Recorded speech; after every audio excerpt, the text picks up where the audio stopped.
Уважаемые коллеги, мы начинаем плановую трансляцию наших занятий. Тема сегодня посвящена педагогической практике студентов, работе молодых специалистов и опыту взаимодействия с вузами. Вопросы, которые мы рассмотрим с вами на экране. Сейчас мы приступаем к рассмотрению первого вопроса. Я хочу сказать, что он достаточно серьезный, достаточно важный, потому что педагогическая практика – это практика, где студенты приобретают непосредственные прикладные профессиональные умения. В Сыктывкарском государственном университете готовят историков Республики Коми в Институте истории и права. И у нас два направления – это история академическая, где бакалавры учатся 4 года, педагогическое образование с профилем истории обществознания, где студенты учатся 5 лет. Еще есть заочное педагогическое образование, заочная форма обучения, где студенты также учатся 5 лет с профилем история. Так вот, что касается академических историков, которые учатся по направлению история просто, педагогическая практика у них длится всего 4 недели. 4 недели на последнем 4-м курсе в начале учебного года. Что касается педагогов, непосредственно профессиональных, которых мы намерены выпустить, они дважды идут на педагогическую практику. Они идут на 4-м курсе 4 недели и 6 недель на 5-м курсе. То есть вот для историков это немного. Мы в свое время проходили практику гораздо больше. И вот за этот небольшой период они должны с вашей помощью и при нашем догляде получить очень многое. Практика у нас бывает как стационарная непосредственно в городе Сыктывкаре, так и выездная, когда они выезжают в школы Республики Коми. И не секрет, что часто в сельской местности они педагогическую практику проходят в форме работы учителями. Там, где не хватает учителей, они просто их оформляют на ставку на месяц, и они на этой педпрактике, еще сами не овладев по-хорошему мастерством, должны выдать иногда полкурса за 4 недели.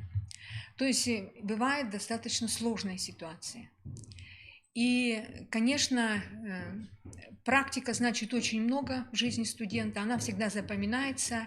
И, как правило, после практики студенты принимают решение, пойдут они работать в школу или не пойдут. И очень радостно видеть тех, кто решил связать свою судьбу со школой, с педагогической деятельностью. И, конечно, немножко грустно, что некоторые твердо решили в школу не ходить. И я хочу сказать, что во многом это зависит от тех, с кем они встречаются в школе, от вашего внимания, от вашего подхода, от ваших способностей к коммуникации. Конечно, не все. Разумеется, есть студенты нерадивые, я это не скидываю со счетов, но есть студенты даже не способные иногда к педагогической деятельности, могут как-то на расстоянии или там в письменном виде что-то сделать, а когда встречаются со студентами, обнаруживают свою неспособность, такое тоже бывает. Но в общем и целом, конечно, мы хотим, чтобы это взаимодействие было плодотворным и полезным и для вас, и для нас. Я сегодня вам представляю доцента кафедры педагогики и психологии развития Сыктывкарского государственного университета, кандидата педагогических наук Ольгу Александровну Старцеву, которая вот с вами поговорит, поразмышляет, и я надеюсь, это будет взаимно полезно. Пожалуйста, Ольга Александровна. Добрый день, уважаемые коллеги. Мы сегодня с вами еще раз останавливаемся на вопросе о методической именно практике по учебно-воспитательной работе 3-х, 4-х и 5-х курсов. Педагогическая практика студентов по учебно-воспитательной работе в школе проводится с 5-х по 11 класс включительно. Для прохождения педагогической практики каждый студент прикрепляется к учителю-предметнику и к классному руководителю. Каждый студент должен ежедневно находиться в стенах школы. План практиканта составляется вместе с классным руководителем и с учителем-предметником. Иногда бывает так, что студенты приходят в школу, а планов как таковых нет. И поэтому студенты предлагают классным руководителям уже те наработки, которые они получили в курсе методики воспитательной работы. Значит, студенты за время прохождения педагогической практики на 3-м курсе работают только как помощники классного руководителя, а на 4-5 курсах они уже работают как настоящие классные руководители, потому что им, допустим, на следующий год после 5-го курса придется принимать самостоятельно детей, составлять планы, взаимодействовать с новым педколлективом и так далее. Значит, в обязанности студентов входят, чтобы всем было понятно, что вы можете от них требовать. Значит, разведем два понятия. Первое понятие, которого мы коснемся, это будет педагогическая работа, то есть имеется в виду учебная работа. Это подготовка и проведение уроков различных типов с применением разнообразных методов, технологий, форм организации учебных занятий. Второе. Участие и обсуждение в анализе проведенных практикантами уроков. Это не значит, что студент дал свой урок, вы провели с ним анализ. Студент обязан посещать уроки своих сокурсников и присутствовать на проводимых анализах. Третье. Проведение дополнительных учебных занятий по предмету. Это тоже можно попросить, вменить студентам, чтобы они могли позаниматься дополнительно, допустим, или с одаренными детьми, кто идет вперед, или с западающими, те, у кого есть какие-то отклонения и так далее. Студенты могут принимать участие в организации массовых внеклассных, внешкольных занятий, в том числе мероприятий по предмету, например, тематические вечера, олимпиады, декады по предмету, обсуждение научно-популярных статей, книг и так далее. Кроме того, сейчас, конечно, в школы уже находятся, скажем, на передовых рубежах, но иногда в глубинках необходимо помочь, допустим, изготовить какие-то дидактические пособия к уроку и так далее. В оборудовании кабинета помочь тоже участие принять. Так, значит, студенты пишут конспекты и утверждают либо у методиста кафедры, либо ведущий учитель, который за ними закреплен. И эти планы должны предоставляться за 2 дня до начала урока, так, чтобы была возможность у студентов отреагировать на те или иные методические замечания, данные со стороны учителя или руководителя кафедры. Теперь то, что касаемо воспитательной работы. Практика по воспитательной работе предусматривает: студенты должны уметь выдвигать воспитательные задачи, работать с коллективом детей, понимать, на какой стадии развития находится детский коллектив, уметь правильно, скажем, организовывать межличностные отношения в коллективе детей, взаимодействовать с родителями. Значит, придя в школу, студенты должны изучить общешкольный план работы и план работы классного руководителя, журнал классного руководителя. Ну и дать классный руководитель должен соответствующую характеристику на тот класс, где будет работать данный студент. Студент изучает систему поручений, работу органов самоуправления. Расширяют кругозор учащихся через различные формы работы вот как раз с детьми. посещают уроки не только по своему предмету, который они будут давать, но и других учителей. Какова цель?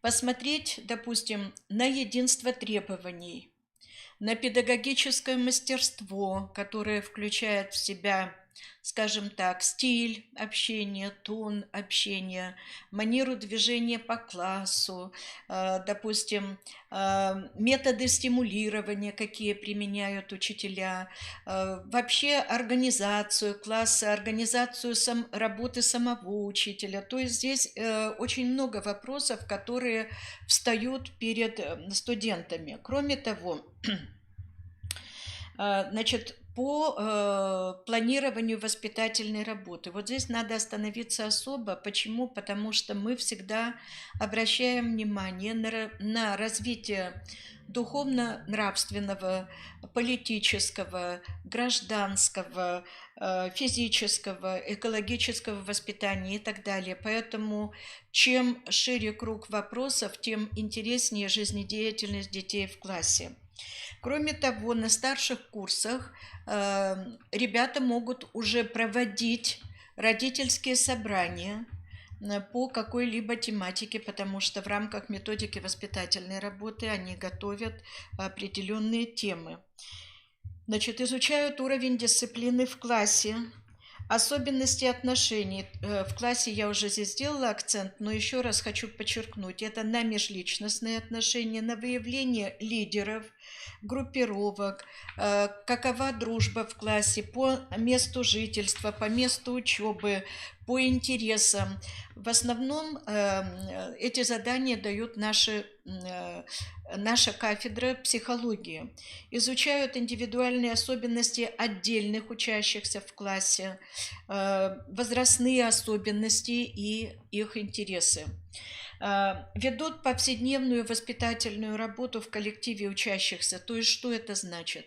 Помогают проверять электронные дневники и дневники на бумагоносителе, работают с журналом, организуют дежурство учащихся своего класса, проводят классные часы, беседы, диспуты, экскурсии, квесты и так далее. Теперь то, что это касалось студентов, то, что касается работодателей.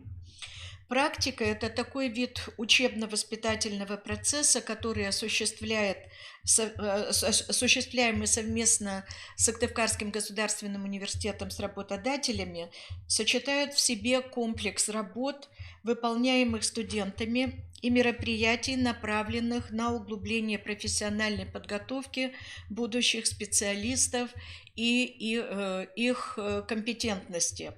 Все учебные и воспитательные дела проводятся под контролем преподавательского состава и участия вуза. Практика студентов дифференцируется по курсам и по целям, и задачи ее усложняются постепенно от младших курсов к старшим курсам. На младших курсах организуется учебная или ознакомительная практика. То есть, что это за школа, где библиотека, где столовая, как организовано дежурство. Тут многоаспектная тоже работа.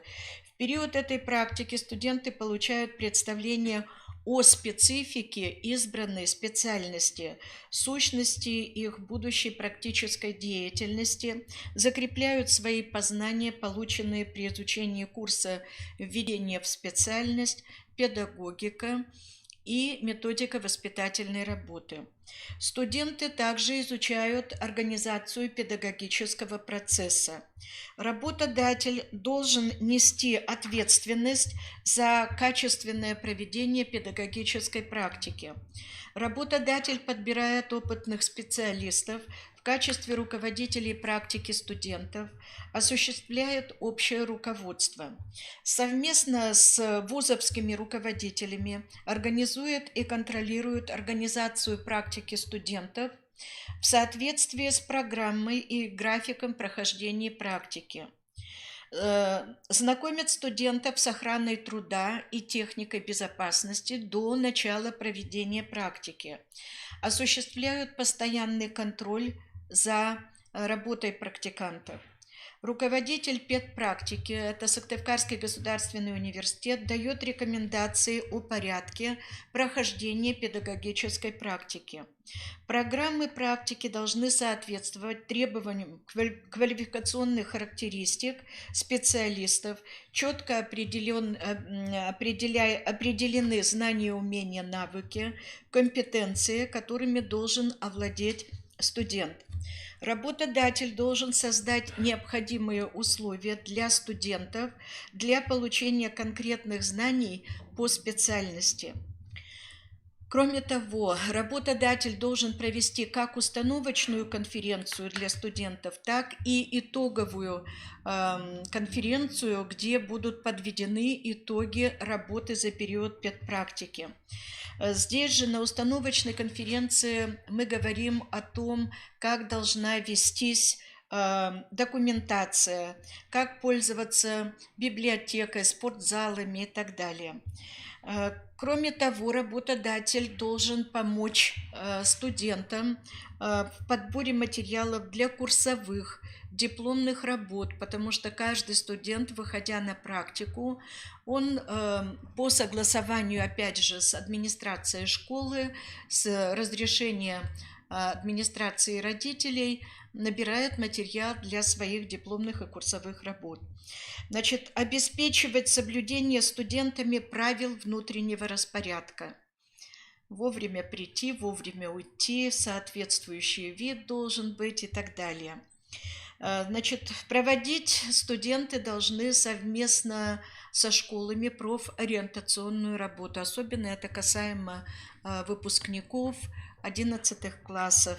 Так, чтобы они уже тоже понимали, что студент может им помочь в данном случае выбрать ту или иную профессию. Студенты должны принимать личное участие во всех мероприятиях, которые проводятся в школе по месту прохождения практики. И изучать передовой педагогический опыт. Но вот здесь хотелось бы сделать еще один смысловой акцент. Все-таки 4-5 недель, 6 недель – это не такой большой промежуток времени, и студенты должны понимать, что их ждет впереди. Поэтому участие в предметных комиссиях, в педагогических советах, везде, где только можно приглашать их, чтобы они посетили, посмотрели, какие вопросы разбираются, какова структура и так далее. Студенты работают по плану классного руководителя, как я уже сказала, но могут предлагать и свои формы работы с учетом интересов, возрастных особенностей детей и, допустим, текущего момента.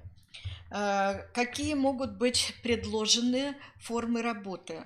Это и коллективные творческие дела, трудовые, эстетические, игровые, различные квесты, игровые практикумы, диспуты, дебаты, мозговые штурмы, различные шоу, день именинников, родительские собрания, лектории. Их тоже можно привлекать к этой форме работы, конференции.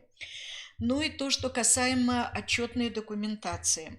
Значит, классный руководитель пишет характеристику в отношении воспитательной работы, проведенной студентами в данном классе, и предлагает итоговую оценку. Учитель-предметник выставляет оценку и пишет характеристику на студента, который давал уроки в данном классе. Характеристики заверяются печатью, подписью руководителя образовательного учреждения. Заверяется план работы студентов на период педпрактики, дневник педпрактики. Заверяются конспекты уроков и конспекты внеклассных мероприятий. Все оценки выставляются в путевку, и затем уже преподаватель вуза на основании ваших выставленных оценок, проверки документации выставляют общую оценку за педагогическую практику. Все у вас, Ольга Александровна. Уважаемые коллеги, поблагодарим Ольгу Александровну. Вместе с тем я бы хотела сказать еще несколько слов. Когда мы говорим сегодня, что работодатель должен, то прежде всего работодатель – это, конечно, администрация школы. И должен он только с той точки зрения, что эти выпускники, получив дипломы учителя, преподавателя, они придут к вам. Они придут работать к вам, и, конечно, в ваших интересах, чтобы они больше знали и больше умели.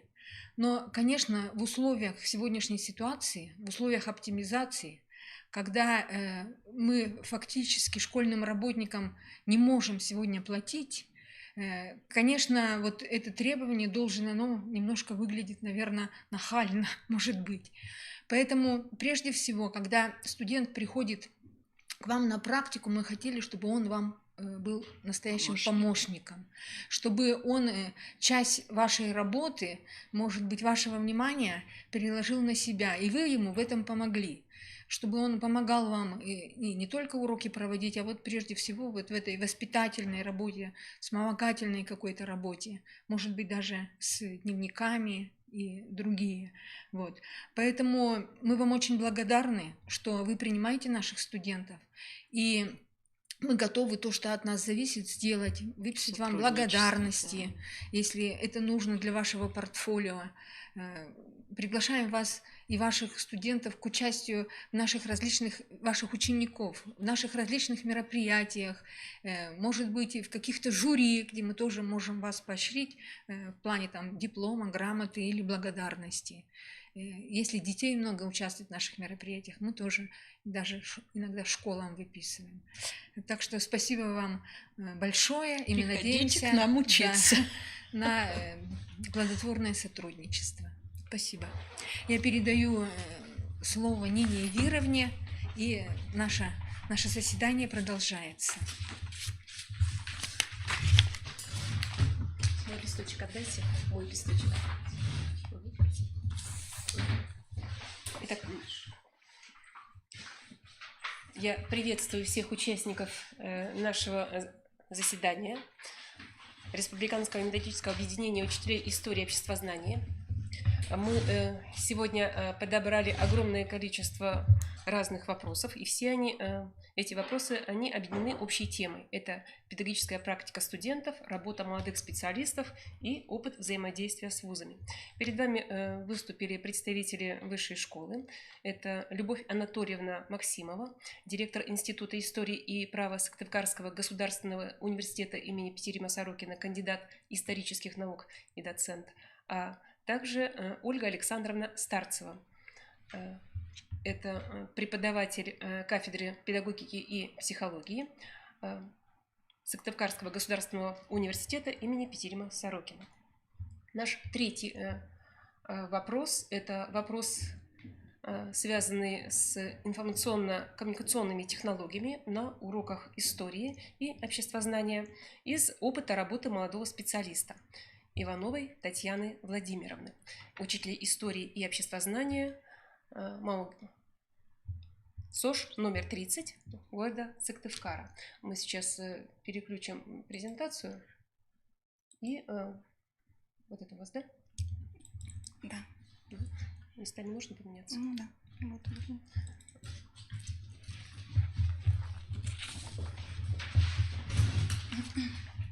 Добрый день, уважаемые коллеги. Сегодня хочу поделиться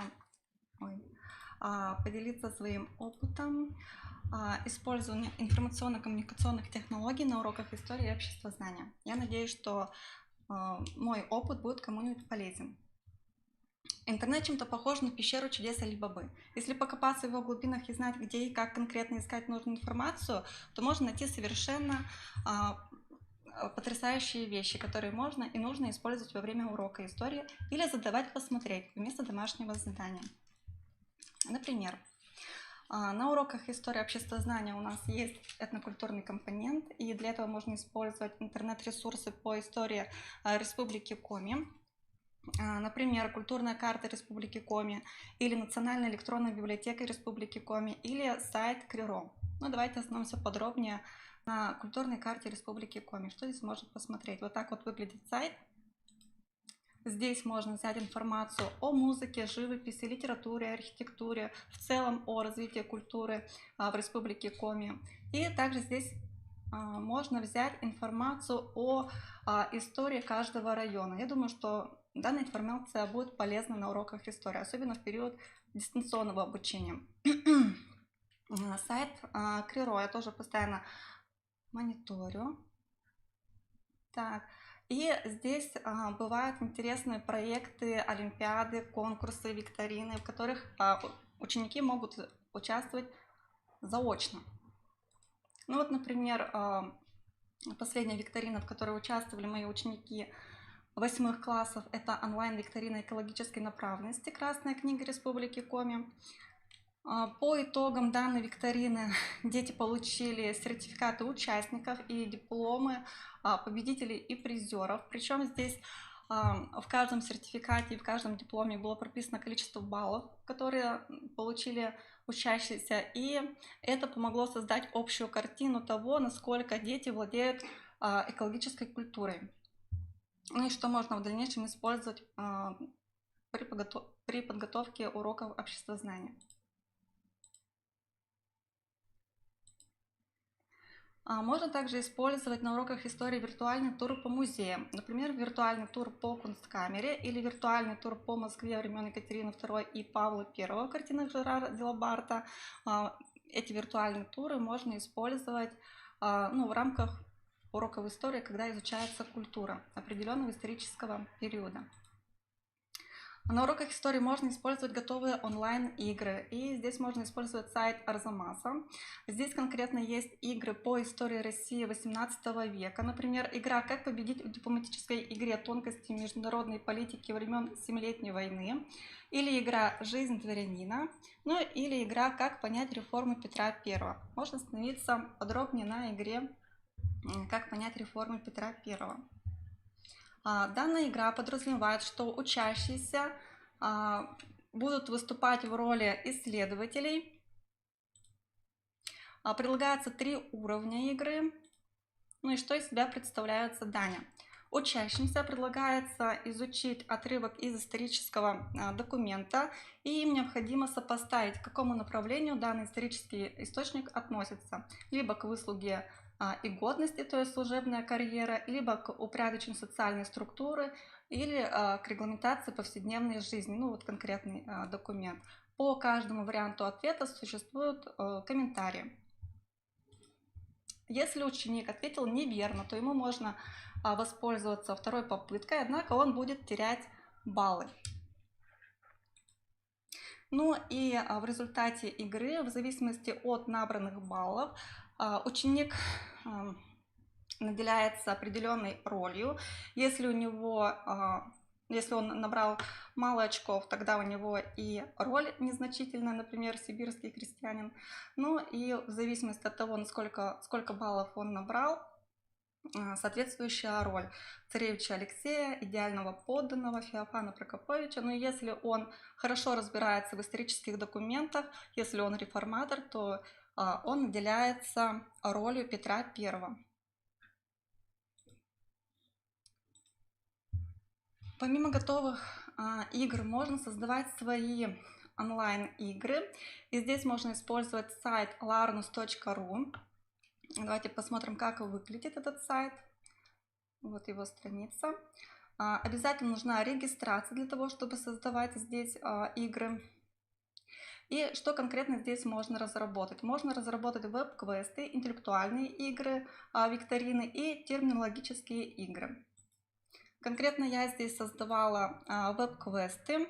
Выбирается дизайн комнаты. В этой комнате прячутся вопросы, на которые дети должны ответить корректно. И если они на все вопросы ответили корректно, то у них получается определенный ключ для выхода из комнаты. Также на этом сайте можно получить сертификат того, что учитель действительно разрабатывает онлайн-игры. Ну и последняя платформа, о которой я хочу сказать, я думаю, что многие с ней знакомы и плотно работают, это Google формы. Здесь можно создавать документы, таблицы, презентации, ну и другие формы.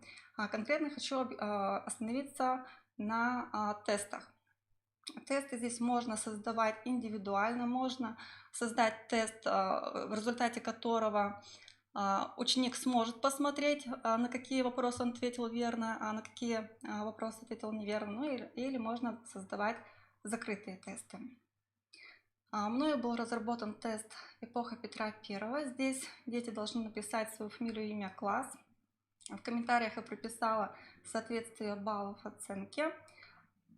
И можно здесь создавать вопросы с открытым вариантом ответа, либо закрытым.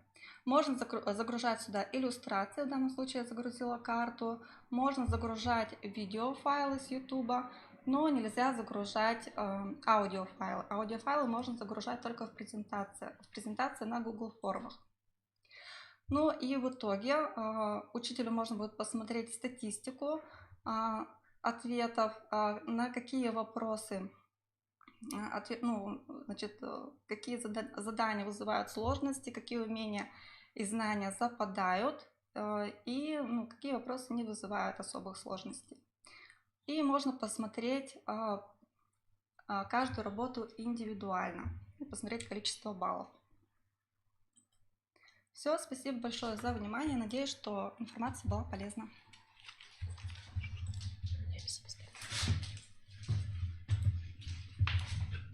Уважаемые коллеги, мы сегодня очень часто передвигаемся, с нами это случается редко, но сегодня вот как раз вот тот самый случай. Итак, у нас освещены 3 вопроса. Мы с вами подходим к 4-му вопросу. Это организация обучения с применением дистанционных технологий. И надо отметить, что Татьяна Владимировна коснулась этой темы и вполне практично представила вам полезную информацию, каким образом в рамках дистанционного образования можно использовать, в частности, вот Google формы. Хочу обратить ваше внимание на данные ресурсы. На данных ресурсах имеется очень важная информация, которая касается как раз очень важной темы. Это вопроса дистанционное обучение в современных условиях. Это сайт Министерства просвещения Российской Федерации, Министерства образования, науки и молодежной политики Республики Коми.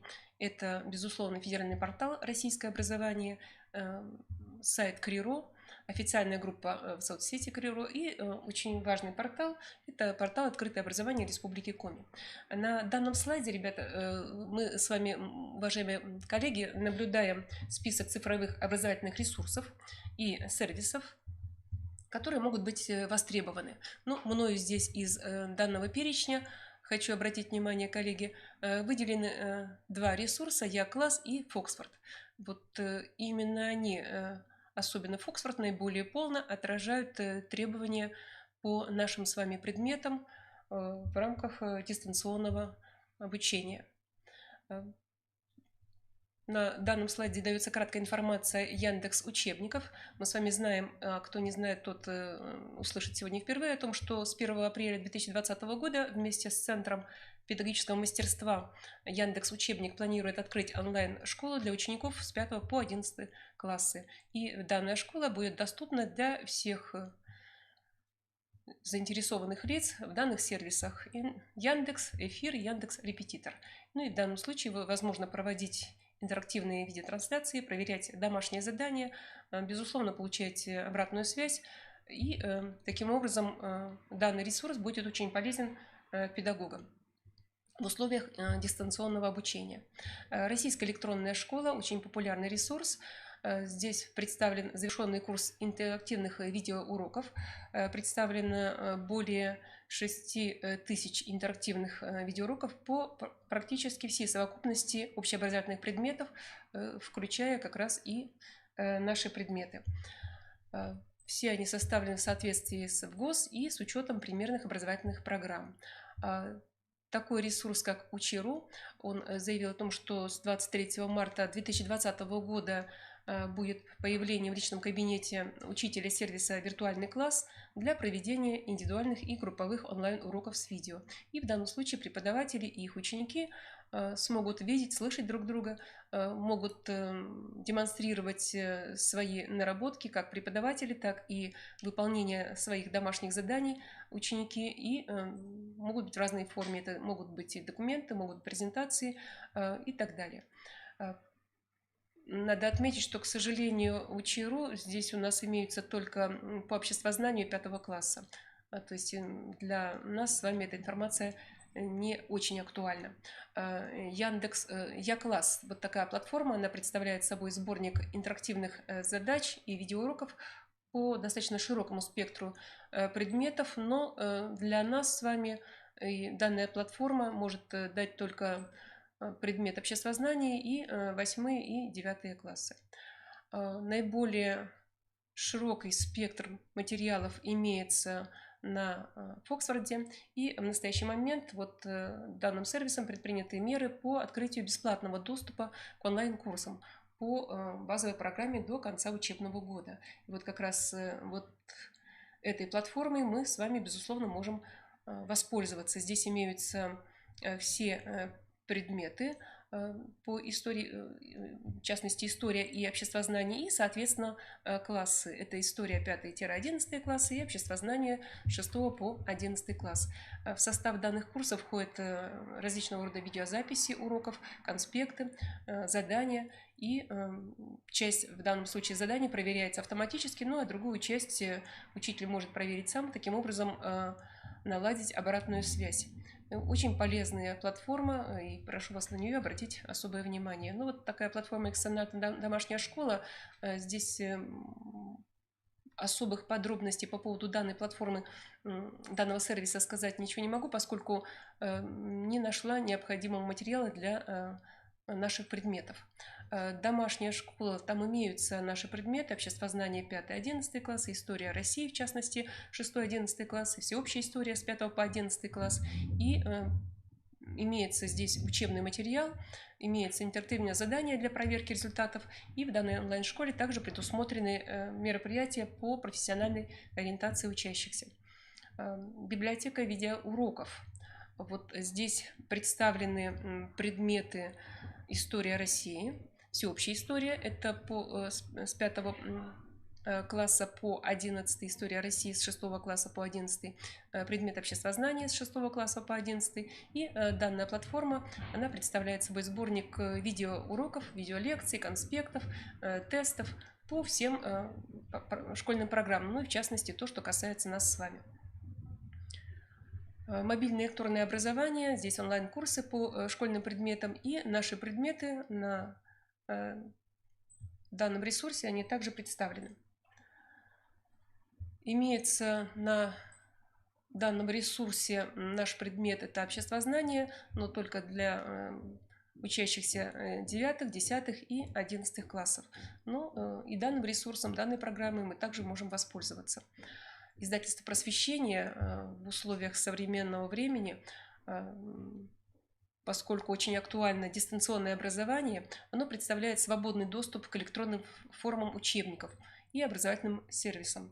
И данной платформой необходимо, безусловно, воспользоваться. Это будет особенно ценно в том плане, что здесь есть привязка практически ко всем распространенным учебникам, которыми мы с вами в своей работе пользуемся. Такая платформа, как Лекта, о которой сегодня уже упоминалась, она представляет оцифрованное решение. Здесь и учебники, и полностью весь спектр учебно-методического комплекта. Данная компания «Российский учебник», она представляет доступ ко всем электронным версиям учебников. Но здесь круг издательств достаточно ограничен. Здесь Драфа и Винтана Граф.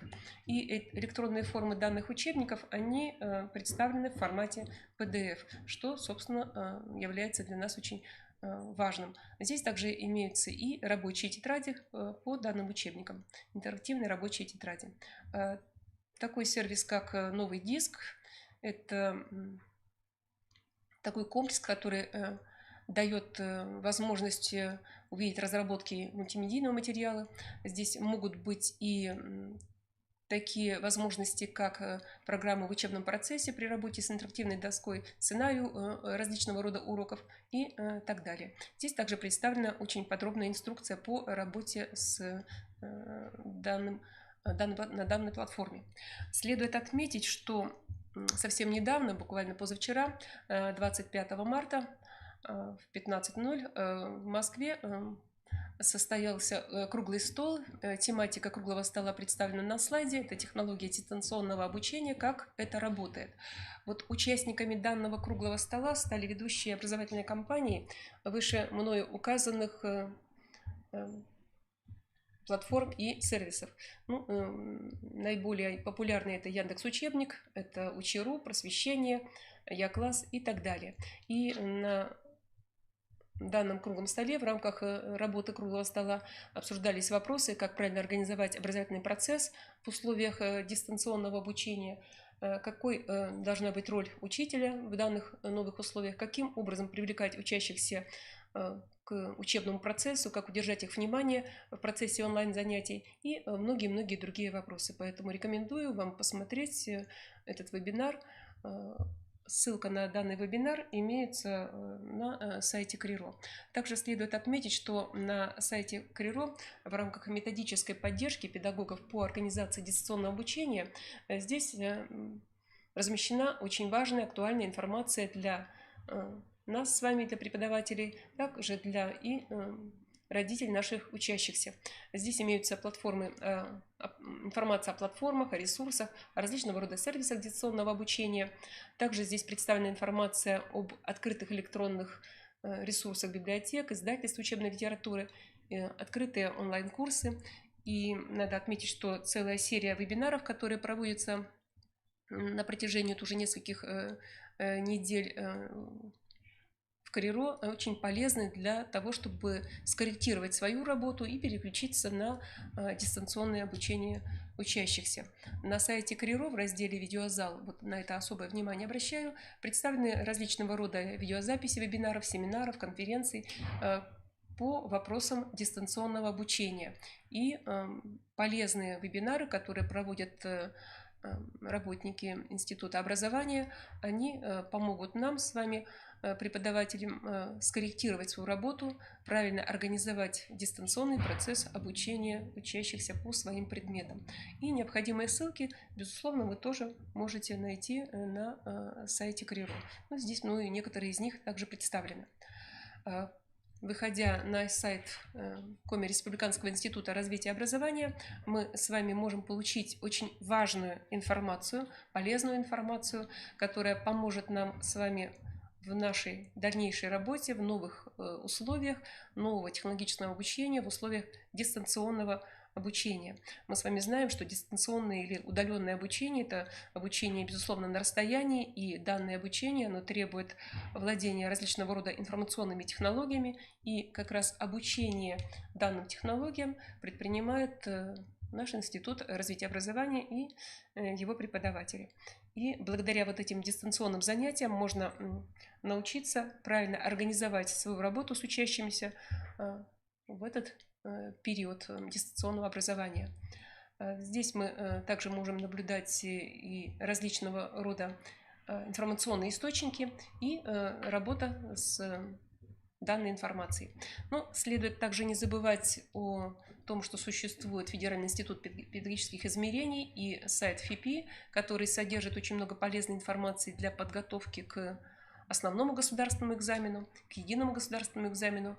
По нашим предметам истории обществознания здесь есть и огромный спектр различного рода информации. Здесь огромное количество есть разного рода заданий, с которыми мы можем работать, беря от методических рекомендаций для республиканской предметной комиссии и используя данные рекомендации в своей деятельности, мы можем таким образом более качественно подготовиться к занятиям с обучающимися.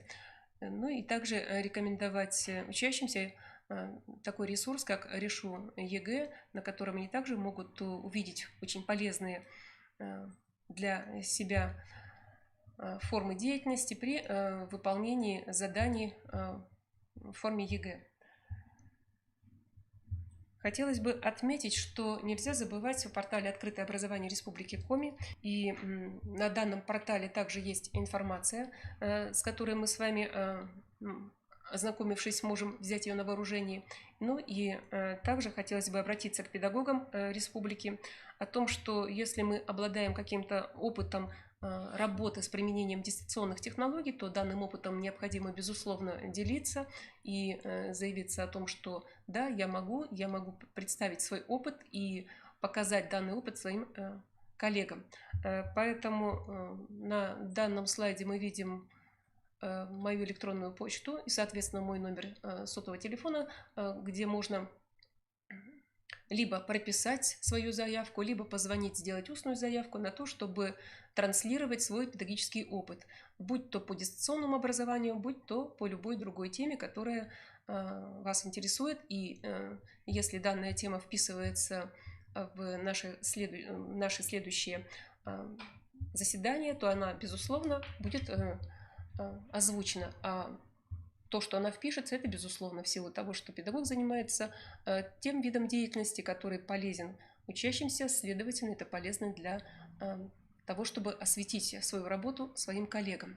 Также мы не забываем о том, что на портале «Открытое образование Республики Коми» имеется методическая страничка, и для обобщения своего педагогического опыта мы также можем использовать данный портал «Открытое образование Республики Коми», и для этого необходимо очень немного сделать, разработать данный методический материал, отправить его на экспертизу. Отправка на экспертизу происходит вот как раз по той самой электронной почте, которую мы с вами видим. Затем проводится экспертиза экспертами, и после проведенной экспертизы, если замечаний нет, ваш материал будет отправлен как раз в методическую копилку, и таким образом вы можете обобщить свой педагогический опыт на уровне республики.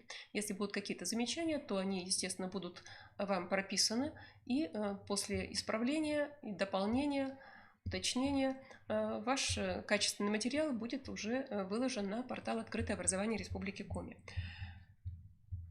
Мы с вами просмотрели все вопросы, которые были заявлены в теме нашего сегодняшнего заседания. И решение нашего заседания Республиканского методического объединения учителей истории обществознания будет следующим.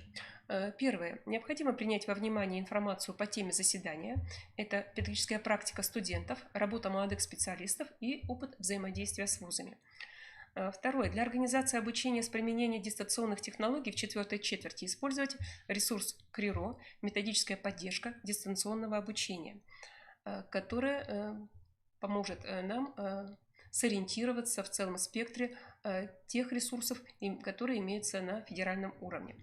Ну а также получить качественную помощь по вебинарам. Третье. Педагогам, имеющим опыт обучения с применением дистанционных технологий, транслировать свой педагогический опыт на следующем заседании. Для этого необходимо сделать заявку, о чем я выше уже говорила. Для обобщения своего педагогического опыта использовать портал «Открытое образование Республики Коми». Ну и также заявиться со своим материалом по адресу электронной почты, который мы с вами видим на экране. Сегодня на нашем заседании лично присутствовали представители только одного муниципалитета. Это преподаватели высшей школы, преподаватели средней школы города Сыктывкара. Огромное спасибо представителям методических объединений, представителям муниципалитетов, которые являются участниками нашего заседания. Особая благодарность коллегам, которые лично сегодня присутствуют на нашем заседании. И если вопросов у нас нет, у нас там есть вопросы в чате?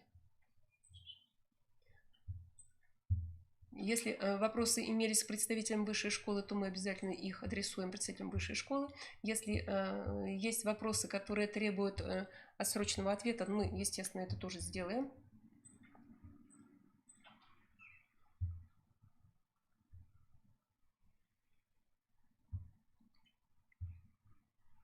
Так, большое спасибо за внимание. На этом заседании Республиканского методического объединения учителей истории обществознания мы считаем закрытым.